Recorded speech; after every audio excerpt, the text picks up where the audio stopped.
Selasa, 3 Agustus 2021. Bacaan pertama. Pembacaan dari kitab Bilangan. Sekali peristiwa, Miriam dan Harun menaruh syak terhadap Musa karena wanita Kush yang diperistrinya. Memang Musa telah memperistri seorang wanita dari Kush. Kata mereka, "Benarkah Tuhan bersabda dengan perantaraan Musa saja? Bukankah Ia juga bersabda dengan perantaraan kita?" Hal itu didengar Tuhan. Adapun Musa, dia itu seorang yang sangat lembut hatinya, melebihi siapapun di atas muka bumi. Lalu tiba-tiba bersabdalah Tuhan kepada Musa, Harun, dan Miriam, "Keluarlah kalian bertiga ke kemah pertemuan." Maka keluarlah mereka bertiga. Lalu turunlah Tuhan dalam tiang awan dan berdiri di pintu kemah itu, lalu memanggil Harun dan Miriam. Dan mereka berdua tampil. Lalu bersabdalah Tuhan, "Dengarkanlah sabdaku ini. Jika di antara kalian ada seorang nabi, maka aku, Tuhan, menyatakan diriku kepadanya dalam penglihatan. Aku berbicara dengan dia dalam mimpi. Bukan demikianlah halnya dengan hambaku Musa yang setia di seluruh rumahku. Dengan Musa aku berbicara berhadap-hadapan, terus terang, bukan dalam teka-teki. Dan ia telah melihat rupa Tuhan. Bagaimana kalian sampai berani menaruh syak terhadap hambaku Musa? Sebab itu bangkitlah murka Tuhan terhadap mereka. Tuhan meninggalkan tempat itu, dan tiang awan naik dari atas kemah. Pada waktu ini Miriam tampak kena penyakit kusta. Kulitnya menjadi putih seperti salju.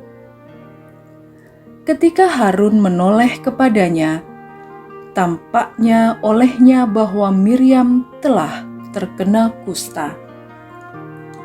Harun lalu berkata kepada Musa, "Ah, Tuanku, janganlah kiranya dosa ini ditimpakan kepada kami.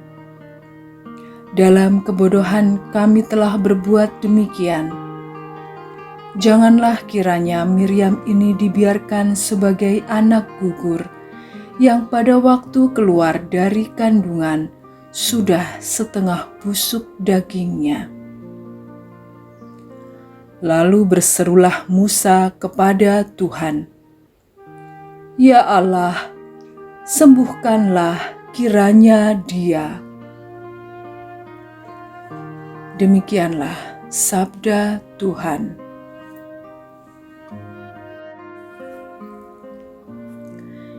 Inilah Injil Yesus Kristus menurut Matius. Sekali peristiwa, setelah mengenyangkan orang banyak dengan roti, Yesus segera menyuruh murid-muridnya naik perahu dan mendahuluinya ke seberang, sementara ia menyuruh orang banyak pulang.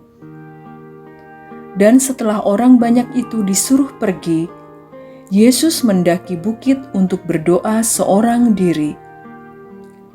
Ketika hari sudah malam, ia seorang diri di situ. Perahu para murid sudah beberapa mil jauhnya dari pantai dan diombang-ambingkan gelombang karena angin sakal. Kira-kira jam 3 malam, datanglah Yesus kepada mereka berjalan di atas air. Melihat dia berjalan di atas air, para murid terkejut dan berseru, "Itu hantu!" Dan mereka berteriak ketakutan. Tetapi Yesus segera menyapa mereka, katanya, "Tenanglah, akulah ini, jangan takut." Lalu Petrus berseru, "Tuhan, jika benar Tuhan sendiri, suruhlah aku datang kepadamu dengan berjalan di atas air." Kata Yesus, "Datanglah." Maka Petrus turun dari perahu dan berjalan di atas air mendapatkan Yesus. Tetapi ketika dirasakannya tiupan angin kencang, Petrus menjadi takut dan mulai tenggelam, lalu berteriak, "Tuhan, tolonglah aku!" Segera Yesus mengulurkan tangannya, memegang dia dan berkata, "Orang kurang percaya, mengapa engkau bimbang?" Keduanya lalu naik ke perahu dan redalah angin. Dan mereka yang ada di perahu menyembah dia, katanya, "Sungguh, engkau anak Allah." Setibanya di seberang, mereka mendarat di Genesaret. Begitu Yesus dikenal oleh orang-orang setempat, mereka memberitahukannya ke seluruh daerah. Maka semua orang sakit dibawa kepadanya. Mereka memohon supaya diperkenankan menjamah jumbai jubahnya. Dan semua orang yang menjamah dia menjadi sembuh. Demikianlah Injil Tuhan. Renungan diambil dari Ziarah Batin. Beriman secara mendalam berarti berani mempercayakan diri dalam penyelenggaraan ilahi. Kedalaman iman seseorang sungguh teruji ketika dihadapkan pada situasi penuh resiko yang berada di luar kendalinya. Inilah yang dialami Petrus dan para murid lainnya. Mereka takut karena perahu mereka diombang-ambingkan gelombang. Petrus yang takut tenggelam ditegur oleh Yesus. "Hai orang yang kurang percaya, mengapa engkau bimbang?" Orang yang beriman dangkal, mudah cemas dan khawatir di hadapan tantangan. Harun juga mengalami hal serupa. Ia kurang percaya.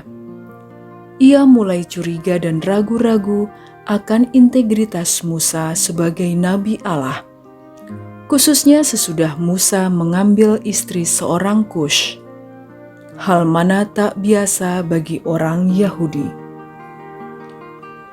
Kehadiran perempuan asing itu tampaknya dianggap mengancam identitas keyahudian Musa. Karena bimbang, Harun mulai bertanya-tanya, "Sungguhkah Tuhan berfirman dengan perantaraan Musa saja?" Iman Harun yang dangkal akan penyelenggaraan ilahi dalam kehidupan bangsa Israel telah membuatnya mudah jatuh dalam kebimbangan dan kecurigaan. Iman yang mendalam memampukan kita berani dan teguh dalam pengharapan. Marilah kita berdoa. Ya Tuhan, kami seringkali kurang percaya akan penyelenggaraan-Mu. Kami mohon ampun. Semoga kami menyerahkan hidup kami secara total ke dalam tangan-Mu. Amin.